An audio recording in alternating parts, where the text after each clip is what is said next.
Hey everyone, this is Mascis from Dueling on Earth, and we're going over my round one of the Format Library number 5 championships. I played a really strong duelist in Fixed who's playing a Go Control list with some cool innovations that we're going to get to see. And yeah, we're just going to watch my Match Driver deck basically play we're going to see every iteration of how the deck is going to play well, and how the deck is going to play poorly. So game one here is pretty weird because he kind of just draws and passes a lot, and kind of doesn't let me, he just lets me set up my combo. There's not really much to go over in the game one. I sort of just draw a decent hand, but I don't really have what I want to go off with. I figured that if I set Morphing Jar here and set some cards, he's just going to be able, he might knock it here, but it's better than not doing anything, because I want to be able to try to resolve the Morphing Jar. If he does knock it, at least it gets rid of another jar in his deck, and then maybe I can Reasoning and he might be onto something. But I get lucky and I draw the Book of Moon here. This is going to allow me to set Defusion. I'm going to flip the Morphing Jar. He's going to discard his hand. And I mean, this play wouldn't have been possible if he would have had a knock as well. I mean, I took the chance of him not having a knock and doing this play, but he just drew and passed for 2 turns. And I'm not sure if that was right on him. I've kind of gone over this game a few times and was like, well, why wouldn't he just do this play or whatever, and why wouldn't he try this play, or at least try to even attack the face down, see what it was, but yeah, it didn't. He just decided that passing might have been his best option, which, unfortunately, if you pass against this deck that I'm playing, the Match Driver deck, you're not going to like it very much. I'm just going to get a lot of time to set up on you. This deck only needs a couple more cards than I would say about 6 or 7 cards in order to try and go off, as long as those cards are live cards at least. Yeah, so here I just flip up my Reasoning. He calls 2, meaning that he knew that I was on this deck. Like I said, he's a good player, and I don't know if I played this deck before against him, but if he flips, him calling 2 there means he knew what I was running when he saw the Reasoning. It's also, I could have saw the Cannon Soldier as well. I decided instead to use the Book of Moon on this guy, which probably isn't the best use of the Book of Moon. I use this here, and I think I use it on Morphing Jar instead, which, it doesn't really matter which one, because either way, I'm going to be drawing 5 cards. I think I decided to use it on Morphing Jar because I wanted to just have him discard in his hand, try to see what he's playing. But there wasn't really a reason for me to use it on Cyber Jar, unless I wanted to flip up the Cyber Jar with a Taiyu later, but wanted to see the Book of Moon first, because I'm going to get rid of it with a Monster Gate, I believe. If I find a Monster Gate. I don't think I got one. I think I flip Charity here and then see what I get. Yeah, I flip Charity, draw, then I get the Monster Gate. So in this case, once I see Monster Gate, I 100% know that I'm going to get DMOC off a Monster Gate. This is why I wouldn't have played Reasoning into it first to see if my opponent would go with 8, because if your opponent knows what you're on, then they know what number to call. Reasoning is much better in blind matchups where your opponent doesn't really know what you're at, because then they're more likely to make a mistake in the number that they call. So, yeah, Reasoning becomes a dead card later on in the duel when your opponent, or later on in the combo when your opponent knows what you're playing. So once I get the DMOC here, I think all I need is a Match Driver, which is in my graveyard. This is what's great about Reasoning and Monster Gate, is that they actually just put your combo pieces into the graveyard in order for you to get them back with whatever. I get a Spell Economics back for no reason, just because I have the combo already, because I forgot that I had a Match Driver down here. And yeah, just burn him, and then, oh, we want to hit play here, this next play. And yeah, just burn him, and then show him the combo, and he scoops, he knows what's going on. So, Game 2. Game 2, I get hit by a nasty side deck card. I also draw pretty mediocrely.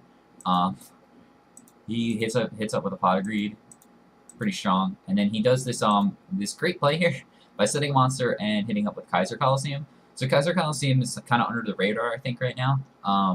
If you don't know what it doesn't allow the opponent to play a monster more than you. So as long as Kaiser Coliseum is up and you have a monster on the board, your opponent can't play more monsters than you have. So in this situation, because he set out a monster, I couldn't activate like my Scapegoat, for example, because that would put more monsters on the board than he had. I could only summon like an Air Knight if I could, and then attack into it. So that is key, because there are some, like here I just have to kind of draw a pass. He gets to flip up and do a Pot of Greed here. I'm not able to actually ever successfully resolve a Scapegoat on his turn. I have to use, if I want to use Scapegoat, I would have to use Giant Trunade in order to put the Kaiser Coliseum back in his hand, and then draw a card. Here, I just get a Crane, so I just decide to summon it, attack, and do some damage. At least I'm going to be able to do damage to him. He flips up a Dark Mimic, trades it away for a guy. Yeah, draws a card, trades it away for 1,000 extra strip. It's fine there. Nothing I can really do about it.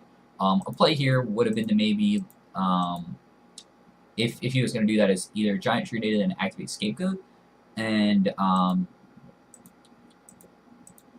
actually that might not have been a good play. But he does a good play here in summoning the Blackluster Soldier, and then banishing his own guy, so that he can attack next turn and kill me when he needs to, but I really can't do anything to him.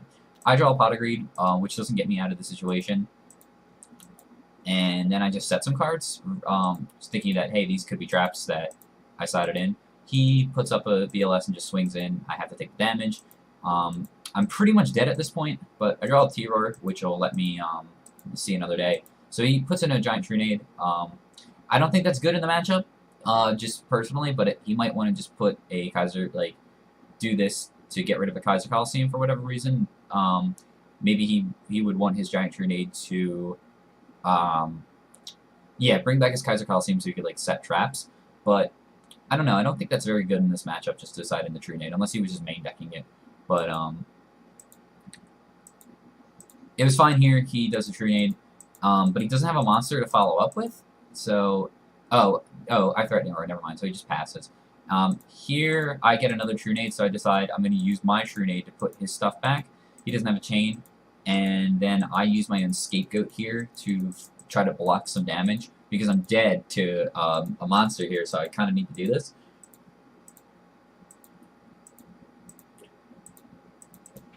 And then he gets 2 attacks off, and then sets again. Oh no, he's Duo, which is really strong actually versus my deck, because if you get rid of spell cards, or just any cards in my hand, I'm not going to be able to go off as well. Yeah, there's a chance that you might hit a DMOC if it is in my hand, but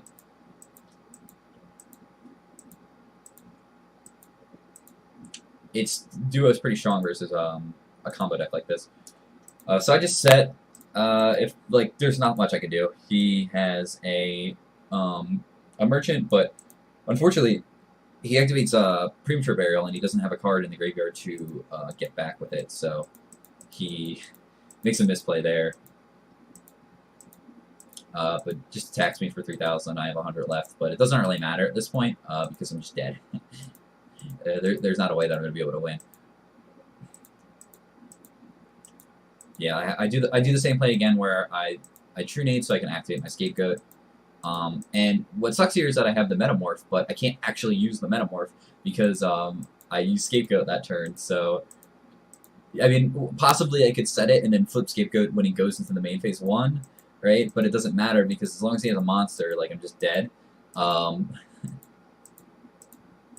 So yeah, that Kaiser Coliseum just really wrecked me. At this point, I think I scoop it up, because there's no reason for me not to, and I saw the Premature in his hand, so if he uses the Metamorph to get that, he gets some chances at flipping it up, and it doesn't really matter. So game 3, I side the combo back in, and this is an interesting game, because I see a reload here. No, I use Reasoning first. He goes in 3, which he called pretty well. But I believe I get Morphing Jar. I either get Morphing Jar or DMOC. Oh, no, I get Cannon Soldier. Okay. And here I think I use... I think my reasoning between Monster Gating here is because if I would have got a Jar, I would have used the other Monster Gate. And I wanted to hit at least a... if I did get a Jar, I could actually use Spell Reproduction and get back Book of Moon here. and then use the Book of Moon to flip the jar down, and then use Book of Tayu to get a new hand. So that was my reasoning behind doing the Monster Gate here. But if I hit the DMOC, I was like, okay, well, at least I hit the DMOC, and then I can get something back with it. Next play here, I get, what do I get? I think I get, yeah, I get the Pot of Greed because I want to see more cards. And also in this situation, if I draw, because I didn't normal summon this turn, if I draw a jar, I'm in pretty good shape. I use Pot of Greed to get back this stuff. And then I premature for this Monster Gate, and then I hit jar immediately. So my Cyberdar needs to be good here, because this is what I wanted to do, and get the book. And I got some extra cards off of Pot of Greed there in order to do so, because I needed to reload my hand. I kind of got down by using the reasonings and everything to get in here. I have all the stuff in the graveyard that I can get back, except for spell economics. So I want to be able to hit one of my mass drivers that I still have left, and get back the and one of the spell economics or I have 2 spell economics and 1 mass driver left. So I need to hit those cards, and because unfortunately I used the DMOC to get one of those cards back. It would have been better here to hit a Morphing Jar instead of the Cyber Jar, because then I would have kept DMOC on the board.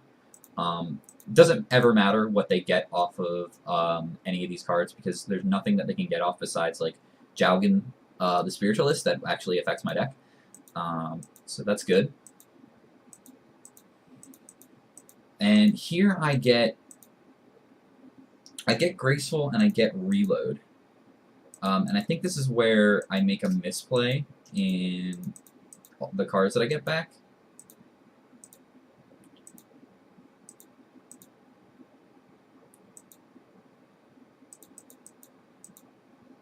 So, this point we play the Graceful. Draw, draw, draw. So here's an interesting thing. So for Defusion here, I think I discard Spell Economics because I have one already, and then I discard a Trinity because I don't need it. What I do here is I use a Defusion, the last Defusion in my deck, to get back, what's it called? To get back DMOC in order to use Graceful Charity. And the worst part about this is that I don't recognize that I could have not used Reload here, because what I'm looking to do is actually, if I, in the percentages here, because I have 8 cards left in my deck, I have a Morphing Jar, and I have the Book of Moon and the Book of Tayu already set up, and I still haven't normal summoned this turn. So what I need to do is, with the Graceful Charity, I need to draw 3 cards and get into the what's it called? The Morphing Jar. That would draw my entire deck, and then I would have the combo, because I would be able to have an extra card in there for, or I would have a spell card to get back one of the mass drivers. Or no, I draw the last mass driver, and then I have a spell card in my hand, or 2 spell cards in my hand with a spell reproduction left, because I have 1 left in the deck still, in order to discard 2 cards and get back the Defusion. So I would be able to just kill him with the loop. But here's what happens. I make a misplay, and I set everything here, and I try to give myself a better chance to draw and see what I have left, because I didn't recognize what I really had left until I reloaded. And I use Reload here, which isn't the right play. I should have just used gunned the Dimension Fusion, and instead of putting those cards back in my deck for me to draw, I should have flipped up with Defusion here, got back this to get back Graceful Charity, because it would have given myself better chances, I think, to draw the Morphing Jar. Here is still okay. What this happens here is that I just have 1 less card to get rid of with Charity, because if I do it this way, I use Charity, right, and then I draw, and then say I still had the like if I still had the reload here, what would have happened is that I would have discarded for Charity. I would have discarded like a Reasoning and a book, and like the reload, and I would have used the spell reproduction to get rid of the Upstart and the other book, the other card that I didn't spell. the other spell that I didn't use to get back Dimension Fusion. So that's something that I actually just misplayed on, and I would have won this match if I would have recognized this.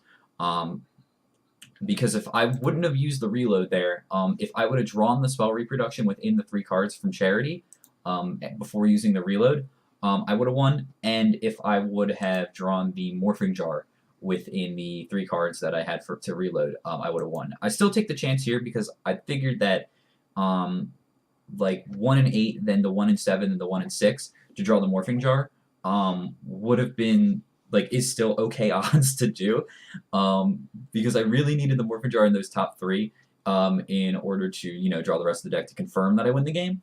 But yeah, in this case here, if I would have just kept the reload, I would have had enough discard fodder because I would have drawn I would have drawn here, and then if you think that I have like a reload just in this hand, it's just discard like reload reasoning, and then use spell reproduction to discard Bokutai and upstart, and then finally get like the Dimension Fusion back. So then I can just Mass Driver off and kill him.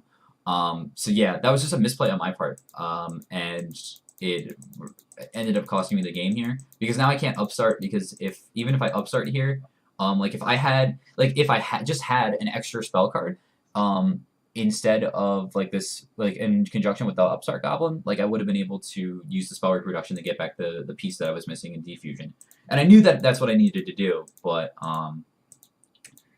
just wasn't in the dream. So I just go here and I just wanted to see where the Morphing Jar was, and it was in like the bottom 5. So I kind of just say yeah, I needed to hit the jar off of GC, and yeah, I failed to recognize that reload was actually just a bad reload, and that it as long as I hit the spell reproduction or the jar within the top 3 cards of that 8, then I would have been fine. At least with the Upstart Goblin, if I would have hit it, it would have gave me like an extra chance to draw the spell reproduction, which would have been fine as well. But then that basically like I don't have jars and out at that point. So yeah, using the reload there was a misplay on my part, and that's what it, like a weakness of the deck is that if you don't recognize the line that you need to make in order to give yourself the best chance at drawing the combo to kill them, then you're most likely going to lose unless you just have like an overwhelming advantage of cards that it's very hard to mess it up, or your opponent just like passes for whatever reason. So yeah, that was round 1 of the FLC, number 5. So starting off with a loss isn't great for us, but understanding how we lost is kind of what we wanted to recognize with this replay. So yeah, on to rounds 2, 3, and 4.